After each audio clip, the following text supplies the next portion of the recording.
assalamualaikum warahmatullahi wabarakatuh. Selamat sore kakak semuanya. Apa kabarnya hari ini? Semoga kita semua dalam keadaan sehat selalu, bahagia selalu, panjang umur, tetap semangat dan sukses selalu. Amin ya robbal alamin. Saya minta maaf ya, ceritanya saya jeda dan jeda lagi karena keadaan di sini ada renovasi gedung, jadi suaranya berisik sekali ya. Dan alhamdulillah hari ini hari Sabtu, semua pekerja sudah rehat dan saya bisa melanjutkan lagi ceritanya. Oke, di cerita sebelumnya Luna menerima telepon karena neneknya Yasmin jatuh sakit ya. Dan gimana kisah selanjutnya? Kita langsung saja ke ceritanya. Selamat mendengarkan. Yasmin berlari ke kamar Jason tanpa memedulikan apapun. Dia berdiri di sisi pintu dengan mata berkaca-kaca. Jason merasa kesal padanya karena masalah Jin. Sebelum dia bisa bicara, Jason sudah mengejeknya. "Kamu takut mengeluarkan orang itu, jadi kamu datang padaku dan menangis." "Nenek jatuh. Aku ingin izin untuk menjenguknya." Yasmin tidak ingin berdebat dengannya. Sekarang dia hanya mengkhawatirkan kondisi nenek. Jason berhenti mengejek dan berdiri. "Kamu keluar dulu. Aku akan segera ke sana." Awalnya Yasmin berpikir Jason akan menggunakan pekerjaan untuk menekannya, tidak menyangka akan berjalan lancar. Malam semakin gelap, Yasmin keluar dari manor dan mondar-mandir di depan pintu dengan cemas. Tidak lama kemudian mobil Jason perlahan-lahan keluar dari dalam hotel. Yasmin berhenti di depan mobil Jason, hatinya yang dilanda kepanikan menjadi sedikit tenang. Begitu dia duduk di sebelah Jason, Jason bicara. "Apa kamu tahu kondisi nenek secara detail?" Yasmin memegang ponsel, jari-jarinya gemetar. "Bu Surti mengatakan nenek dibawa ke UGD. Masih belum tahu bagaimana kondisinya." Jason menunduk dan memandangi jari-jari Yasmin yang putih dan ramping, lalu tiba-tiba mengulurkan tangan untuk memegangnya. "Tulang orang tua lebih rapuh. Harus mengatakan padanya, jika memungkinkan, jangan keluar di malam hari." Jason memegang jari-jari Yasmin yang mati rasa karena kedinginan. Sedikit kehangatan perlahan mengalir ke tubuh Yasmin melalui ujung jari. Akhirnya kehangatan masuk ke dalam hatinya yang dingin. Dia mengangkat matanya dan menatap Jason. Jason terlihat lelah. Saat ini Jason melihat ke depan, fitur wajahnya sangat kuat dan berwibawa. Tidak tahu apakah karena perubahan suasana hati atau bukan, Yasmin merasa wajah Jason terlihat lebih lembut malam ini, tidak terlalu dingin. Banyak perkataan yang ingin Yasmin ucapkan, tapi tiba-tiba dia tidak bisa mengucapkannya. Mereka tiba di rumah sakit. Bi Surti sudah mengikuti nenek Lukmantara ke kamar pasien. Jason memegang tangan Yasmin dan masuk ke kamar. Mereka langsung lega saat melihat nenek Lukmantara baik-baik saja. Yasmin melepaskan tangan Jason. Dia bergegas menuju ranjang rumah sakit nenek Lukmantara dan bertanya dengan ekspresi khawatir. "Nenek, bagaimana kondisimu?" "Tidak apa-apa, hanya sedikit terkilir. Bi Surti terlalu tegang." Nenek Lukmantara tersenyum ramah. Jason berjalan ke samping tempat tidur dan melihat rekam medisnya. Setelah yakin hanya keseleo dan tidak ada patah tulang, dia baru merasa lega. Nenek Lukmantara memandang Jason yang tampak sangat lelah. Dia melambei pada Jason. "Jason, ini membuat pekerjaanmu tertunda ya. Kalian pergi perjalanan bisnis, aku malah merepotkan kalian." Jason memegang tangannya yang penuh keriput dan berkata dengan lembut, "Tidak, Nek." Nenek Lukmantara memandang alisnya yang tampan dan berkata dengan sedih, "Kamu lihat, kamu begitu lelah, masih harus datang ke sini. Aku benar-benar merasa tidak enak. Saat kakiku sudah sembuh, aku akan pulang ke kampung. Tidak akan mengganggu kalian berdua."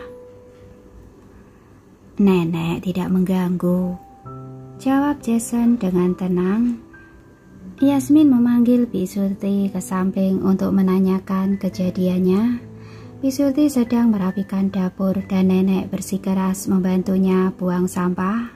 Akibatnya nenek terjatuh saat keluar dari gedung. "Terima kasih atas bantuanmu. Kamu pulang dan istirahat dulu saja. Aku akan menjaga nenek di rumah sakit." Yasmin mengantar Bisurti ke pintu. Saat sedang mengobrol dengan Jason, nenek Lukmantara tanpa sengaja tertidur. "Kamu juga pulang dan istirahatlah. Cukup aku sendiri yang menemani di rumah sakit. Besok seharusnya sudah bisa keluar dari rumah sakit. Setelah mengurusnya, aku akan segera kembali ke lokasi syuting." Yasmin berjalan ke sisi Jason dan dengan sengaja menekan pelan suaranya. Jason begitu lelah dari lokasi syuting ke rumah sakit memerlukan waktu 2 jam dengan mobil. Dan saat ini hampir jam 11 malam. Dia mengangkat matanya dan menatap Yasmin dengan ringan. "Kamu ingin Caleb mengemudi dalam kondisi lelah?" Yasmin mengerucutkan bibirnya, tidak menjawab. Jason mendecakkan lidahnya lalu memegang tangan Yasmin dan berkata dengan lembut, "Nenekmu sudah tidak apa-apa." Dia hanya mengira Yasmin belum pulih dari rasa takut, jadi dia menghiburnya. "Hari ini aku akan menginap di rumah sakit." Jason menelpon Caleb. Yasmin mendengarnya memberitahu Caleb untuk mengatur kamar pendamping pasien. Dia kemudian menyadari apa tadi Jason sedang menghiburnya. Ketika mereka berdua meringkuk di tempat tidur, Yasmin merasa tempat ini tiba-tiba menjadi sempit. Ada tirai yang mengelilingi kamar pendamping yang kecil ini. Yasmin menyandarkan kepalanya di lengan Jason, hatinya terasa kacau.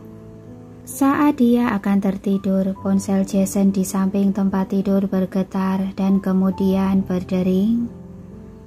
Telepon. Yasmin segera mendesak Jason karena takut mengganggu nenek di ranjang sebelah. Jason sangat mengantuk. Dia mengambil ponsel dan langsung melemparkannya ke Yasmin. "Angkat saja."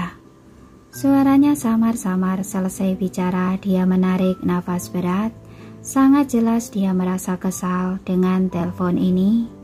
Yasmin melihat Joanna yang menelpon. Dia terdiam sejenak dan kemudian berkata, "Joanna yang menelpon." Jason segera membuka matanya, meraih ponsel dan menekan tombol jawab. "Ada apa?" "Jason, hujan. Aku takut." Suara tangis Joanna terdengar dari ponsel. Dia terdengar sangat menyedihkan. Yasmin mengangkat mata dan menatap Jason. "Aku tidak ada di hotel," jawab Jason dengan suara yang dalam. Dia tidak lagi tidak sabar seperti sebelumnya. Yasmin berpikir kalau ada di hotel pasti menemaninya.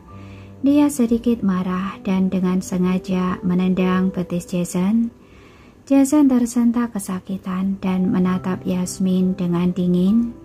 Yasmin berkedip polos. "Kamu sudah keluar?" Joanna terdengar sangat terkejut. Joanna hanya tahu nenek Yasmin mengalami kecelakaan dan sedang mengambil cuti. Tidak tahu kapan akan kembali. "Kenapa bisa begitu kebetulan?" Ada urusan pribadi. Kalau kamu benar-benar takut, cari seseorang untuk menemanimu tidur. Nada bicara Jason cukup sabar. Yasmin memunggungi Jason dan membenturkan kepalanya ke lengan Jason dengan keras. Akibatnya kepala Yasmin pusing dan lengan Jason juga mati rasa. Dia melirik ke arah Yasmin, menarik tangannya dan menarik kerah baju Yasmin. Ini sudah larut, cepatlah tidur. Jason tidak ingin bicara dengan Joanna. Dia menutup telepon dan membuang ponselnya ke samping.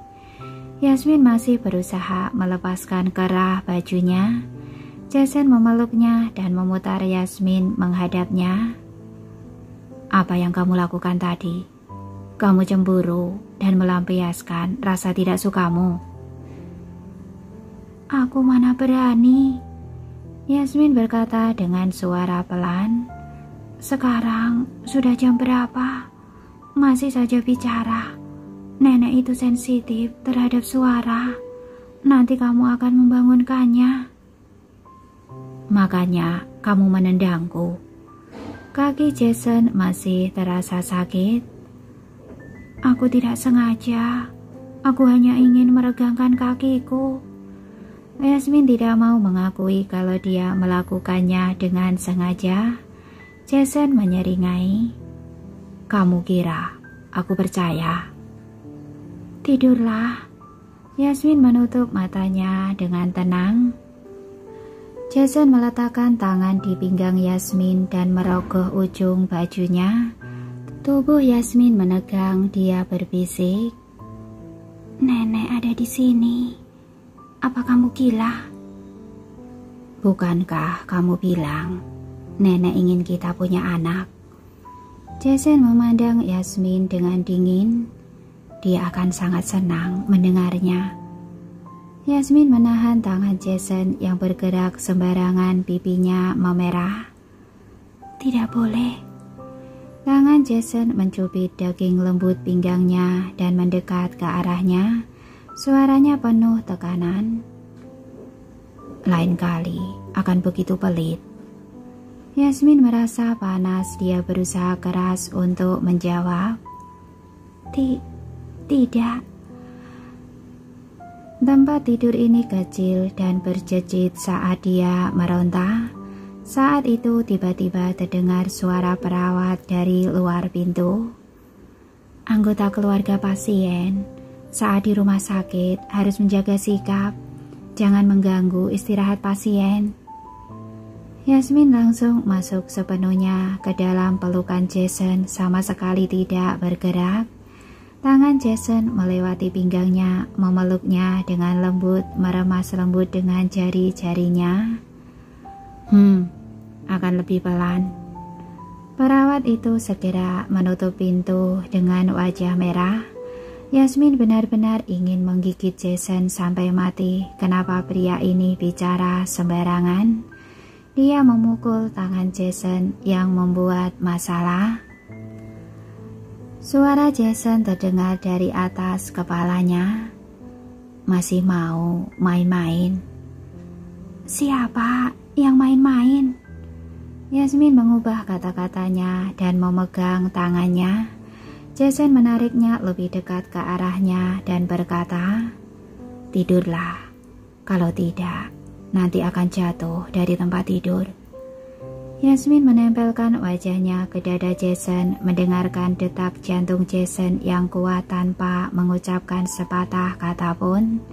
Dia berpikir kalau bukan karena Jason terlalu mengantuk, Jason pasti akan langsung kembali ke hotel saat Joanna menelponnya.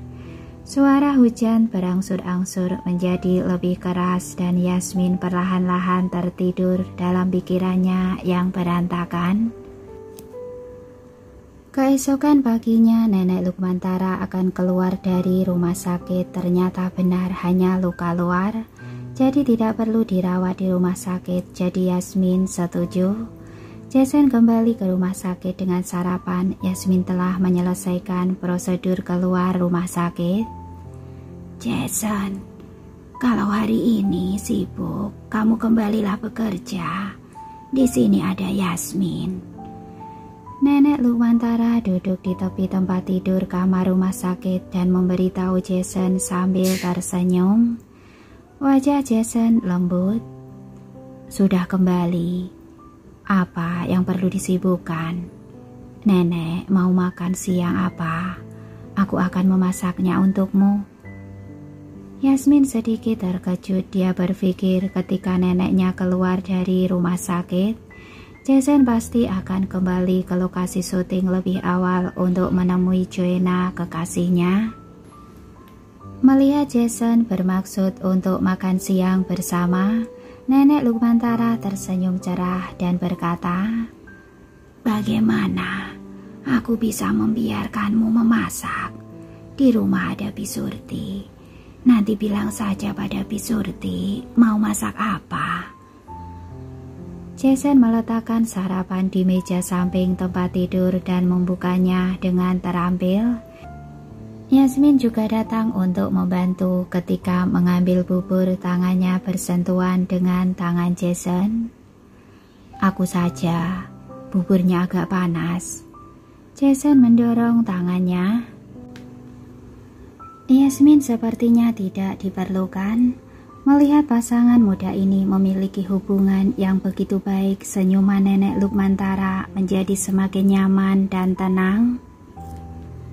"Kalian berdua sudah tidak muda lagi, tapi sibuk seperti ini. Sebenarnya kapan akan punya anak?" Saat makan, Nenek Lukmantara tiba-tiba bertanya pada Yasmin dan Jason. Yasmin tahu Jason paling tidak suka jika orang yang lebih tua mendesak mereka untuk punya anak. Dia juga takut Jason salah paham, jadi segera berkata, "Sedang mempertimbangkannya. Sepertinya tubuhku tidak terlalu baik. Tidak hamil juga. Kami sedang berusaha." Jason tidak mengatakan apa-apa. Dia sarapan dengan tenang dan wajahnya tegang. Nenek Lukmantara mengangguk ringan. "Tidak baik bagi wanita untuk melahirkan di umur 28 tahun dan akan berbahaya jika melahirkan di usia 30 tahun. Nanti aku akan mencarikan pengobatan tradisional. Kamu minum untuk memperbaiki kesehatan tubuhmu." Sebenarnya Nenek Jason telah melakukan semua ini. Setiap kali Jason mendapatkan obatnya, dia akan langsung membuangnya tanpa memberikannya padanya.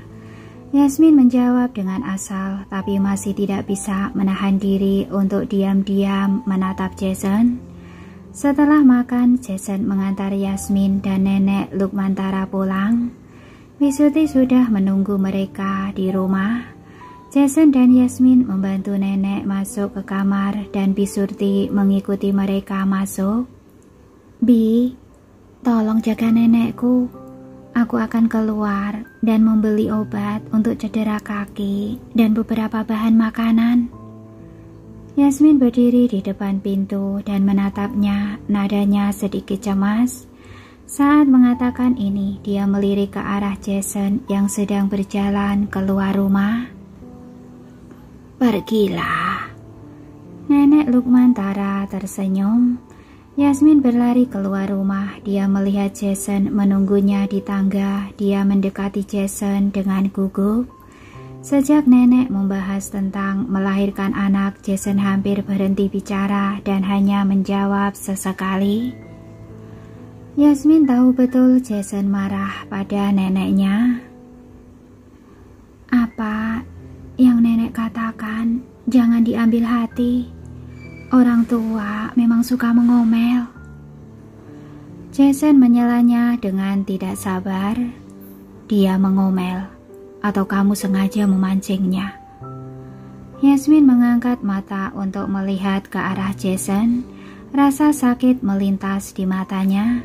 Dia segera berkata dengan wajah dingin, "Kalau begitu, kita pergi sekarang untuk mengurus surat perceraian. Jangan berulah di saat seperti ini. Jason mengerutkan keningnya karena kesal. Yasmin mengepalkannya erat-erat kedua tangan di sisi tubuhnya lalu melepaskannya lagi. Ayo pergi, beli sayuran dulu, lalu aku mau beli obat. Obat yang dibelikan Shin untuknya sangat efektif. Yasmin berencana membelikan sebotol untuk neneknya. Jason turun bersamanya. Setelah masuk ke dalam mobil, Jason berkata dengan nada dingin, "Kamu tinggal saja di sini untuk menjaga nenek. Kakinya tidak nyaman. Dia lebih membutuhkanmu untuk membantunya." Setelah selesai mengaturnya, aku akan kembali ke lokasi syuting. Kamu jangan ikut campur dengan pekerjaanku. Yasmin penuh amarah, nada bicaranya tidak begitu bagus. Yasmin, untuk apa kamu ikut campur dengan pekerjaanmu? Soal nenek, aku akan mengaturnya dengan baik. Kalau terjadi lagi masalah seperti ini, aku tidak akan merepot kamu lagi, oke? Yasmin juga menyela Jason. Setelah selesai bicara, dia membuang muka dan menatap keluar jendela. Jason memandang Yasmin dengan ekspresi penasaran. Kamu sekarang sudah hebat. Jangan ikut campur dengan pekerjaanku, jawab Yasmin dengan dingin. Terserah kamu, kata Jason dingin dan berhenti bicara. Saat makan siang, Jason sedang sibuk di dapur sedangkan Yasmin bersembunyi di kamar dan menggunakan tablet untuk menjelaskan detail gambar desainnya pada Luna yang menangis minta tolong. Saat dia selesai mengirimkan foto itu ke Luna, ada ketukan di pintu.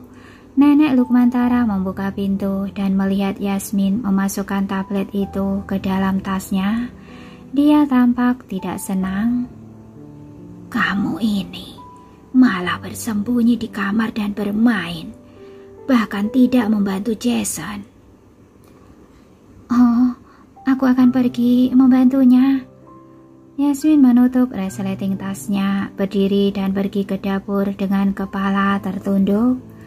Jason sedang memasak dengan lengan baju digulung ketika melihat Yasmin masuk. Bisuti tersenyum dan membuat alasan untuk keluar dari sana. Aku akan mengobrol dengan nenekmu. Iya. Yasmin berinisiatif mencuci sayuran. Jason yang sedang masak melirik Yasmin. Selesai makan, aku akan kembali ke lokasi syuting. Aku sarankan kamu memikirkannya baik-baik. Kalau kamu merasa kurang uang, aku akan mentransfernya. Pergi saja. Kalau mau pergi, tidak perlu banyak bicara. Yasmin menunduk dengan ekspresi dingin. Jason memegang spatula dan memandangnya sebentar, lalu tiba-tiba bertanya, "Kamu bersikeras punya anak?" Yasmin tidak mengerti bagaimana jalan pikiran Jason, jadi dia tidak mau menjawab. Diam lagi. Jason bertanya padanya. Yasmin melemparkan sayuran ke wastafel, mengangkat kelopak matanya dan menatap Jason. Kamu tidak bisa fokus memasak. Aku sudah mengatakannya, tapi kamu tidak percaya. Setelah itu sembarangan menebak. Apa harus punya anak? Jason bertanya lagi. Saat Yasmin akan bicara baik-baik, dia melihat asap mulai keluar dari panci. Dia pun langsung berteriak, "Sayurannya kosong!"